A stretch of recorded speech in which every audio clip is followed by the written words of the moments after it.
नमस्कार दोस्तों आज की इस वीडियो में हम बात करेंगे तांत्रिकों द्वारा कीलन के बारे में। इसके क्या अच्छे परिणाम होते हैं, क्या दुष्परिणाम होते हैं। तो चलिए दोस्तों, इसी वीडियो में हम बात करेंगे। तो चलिए दोस्तों, तांत्रिक कीलन के बारे में अगर बात करें, ये एक क्रिया होती है जिसमें घर के चारों ओर एक लक्ष्मण रेखा बनाई जाती है विधि पूर्वक, जिसके बाद कोई भी असात्विक शक्ति घर में प्रवेश नहीं कर सकती। जी हाँ दोस्तों, कोई भी असात्विक चीज़ घर में प्रवेश नहीं कर सकती। लेकिन ये कोई नॉर्मल तांत्रिक नहीं बना सकता है, ये कुछ विशेष प्रकार के तांत्रिक ही बना सकते हैं जिनके पास किसी देवता वगैरह की सिद्धि हो। वो देवता इस घर के कीलन करते हैं, तांत्रिक कुछ भी नहीं कर सकता। ठीक है, तांत्रिक सिर्फ क्रिया करता है। ठीक है, दूसरी बात,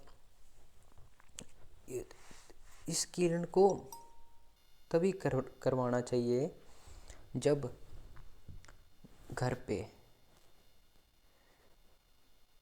किसी तरह का प्रेत बाधा ना हो। जी हाँ दोस्तों, इसको तभी करवाना चाहिए जब किसी घर पे किसी तरह की प्रेत बाधा ना हो। ऐसे इस किरण को नहीं करवाना चाहिए जिसके पास ये असात्विक चीज़ें इसकी घर पे रहें। ठीक है, तो चलिए दोस्तों एक व्यक्ति था, उसने एक हाईवे के नियर घर ले लिया। उस घर पे पहले एक व्यक्ति ने सुसाइड कर रखा था डिप्रेशन के कारण। तो व्यक्ति को घर सस्ता मिल रहा था, तो उसने क्या किया, होता ही है, मिडिल क्लास जो होते हैं वो 15-20 लाख में 7-8 कमरे वाला घर हाईवे के नियर मिल जाए तो क्यों नहीं लेंगे यार, ले लेंगे। हाँ, हालांकि उसको पता था कि मेरे जो मैं घर ले रहा हूँ, इस घर में ऐसे बंदे ने सुसाइड कर रखा है। उस बंदे ने क्या किया कि तांत्रिक वगैरह से बात करके कि मैं ये घर ले रहा हूँ, तू ऐसा करना, अगर इस घर में प्रेत बाधा होगी तो उसको निकाल देना। तो ठीक है, इसी तरह उसने उसको 10-20 हज़ार दे दी और तंत्र उससे हवन वगैरह करवाया और उससे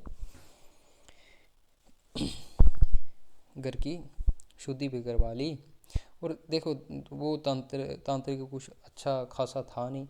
उसने घर पे पैसे ठगने के बहाने थोड़ा बहुत पाठ वगैरह कर दिया और ऐसे ही 1-2 दिन तमाशा किया और उसको व्यक्ति को बोला कि अब तेरा घर शुद्ध हो गया, तू गृह प्रतिष्ठा करवा ले। तो उसने घर पे एंटर किया। 2-3 महीने बहुत अच्छे निकले उनके। जब वो शुरू में रहने लगे, उसने नई नई शादी भी की थी, माँ बाप भी शादी में रहते थे। लेकिन कुछ समय बाद उसको शराब की लत लग गई। घर पे शराब वगैरह पीने लग पड़ा। वो बीवी के साथ रोज़ ही झगड़े, माँ बाप को गालियाँ देता था, तेरे को घर से बाहर निकाल दूंगा, ऐसी गलती। घर सोए सोए पेशाब कर देता था। उसके कमर वगैरह में बहुत दर्द होता था। उल्टी सीधे नहाना नहीं, घर पे गंद वगैरह, घर को उसने नर्क बना रखा था। तो उसके पिताजी थे, वो समझ गए थे कि ये जो भी सारा क्रिया कराया है, ये हमें प्रेत बाधा किया है। तो उसके पिताजी ने क्या किया, एक तांत्रिक के पास गए और उनसे इस पूरे विषय में बात की। तो उस तांत्रिक ने, एक अलग तांत्रिक था, उसने यही सुझाव दिया कि मैंने तो उसके घर पे अच्छी वगैरह शुद्धि की थी, तभी उसके बाद ही आपने प्रतिष्ठा की थी ना। तो ऐसा करते हैं, इस प्रेत बाधा को निकालने के लिए आपके घर का कीलन कर देते हैं। उसके लिए भी पैसे लगेंगे 20-25 हज़ार। वो 2-3 दिन बड़ा हवन होगा, तो इसलिए उसके बाद मैं गारंटी देता हूँ आपके घर में कोई भी ऐसी वैसी प्रेत बाधा नहीं आएगी जो पहले थी। ठीक है, जो व्यक्ति ने सुसाइड कर रखा था। उसके पिताजी मान गया। यार, कोई मुश्किल में हो तो यार क्या कुछ नहीं करता बनता, तो वो मान गए। उसने सोचा कि ऐसा हो जाएगा और उन्होंने क्या किया, घर पे हवन वगैरह करवा लिया। जब हवन वगैरह करवाया तो उस व्यक्ति को चौंकी आ गई। तो फिर उस व्यक्ति ने पूछा कि क्यों तू उस बच्चे को तंग कर रहा है। तो उसने सीधा कहा कि ये मेरा घर है, ये कौन होता है मेरे घर पे रहने वाला। तो उसने बोला कि इसने पैसे दे के रखा है, फ्री में तो लिया नहीं। तो बोलता बेशक पैसे दे कर रखा है, लेकिन मैंने सुसाइड किया है, मेरी मृत्यु यहाँ हुई है, अब मैं यहीं रहूँगा, यही मेरा घर है, अगर किसी व्यक्ति को जाना है तो आप सभी जाइए इस घर से, मैं नहीं जाने वाला। तो यही हुआ।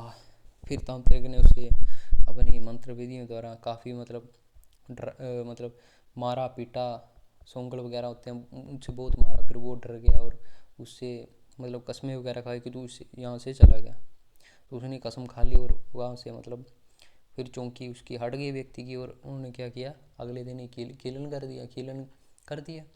कुछ कुछ समय तक तो ठीक रहा, लेकिन कीलन करने के बाद उसके उनके घर की कंडीशन और भी ख़राब, और भी ख़राब कैसे हो गई, क्योंकि जब भी कीलन किया जाता है सबसे पहले प्रेत को भगाया जाता है। अब आप बोलोगे प्रेत तो उसने भगा दिया था जब चौंकी वगैरह आई थी, तो उसने तो पूरा उससे मतलब कस्में वगैरह ली थी। देखिए जो ये जिन्न भूत प्रेत कर्ण पिशाचनियाँ डाकनी शाचनियाँ नर मानुष जो भी होते हैं, ब्रह्म पिशाच वगैरह जो भी होते हैं, जो नीच योनि के प्राणी होते हैं, मतलब नीच प्राणी होते हैं, ये झूठ बोलने में बहुत माहिर होते हैं। जी हाँ दोस्तों, ये कभी भी इनकी बातों का सच्चाई नहीं कीजिए। ये कोई देवता नहीं होते हैं जो कि अपनी बात पर अटल रहते हैं।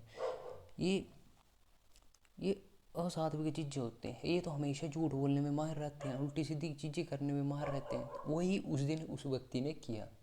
कुछ टाइम तक वो उस व्यक्ति के मतलब शरीर से चला गया। वो ऐसे ही करते हैं ये चीज़ें, इनके कभी भी विश्वास नहीं करना चाहिए जो मतलब भूत प्रेत वगैरह होते हैं। तो यही काम हुआ और कंडीशन और भी ख़राब हो गए।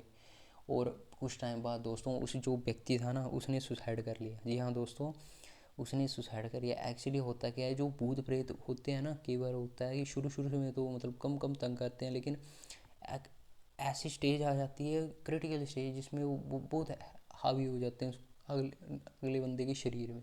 ऐसा ही उसके साथ हुआ, उसने सुसाइड कर लिया। जब बंदा मरता है ना, कोई भी चीज़ आत्महत्या करता है, तो उसी रूप में उसकी आत्मा रहती है जिस रूप में वो मरा था। जैसे वो मरा था ना, तो उसका गला हमेशा घुटता ही रहेगा मरने के बाद भी उसकी आत्मा का। जी हाँ दोस्तों, तो इसी और उसने अपने किए पे पश्चाताप भी था। तो उसने फिर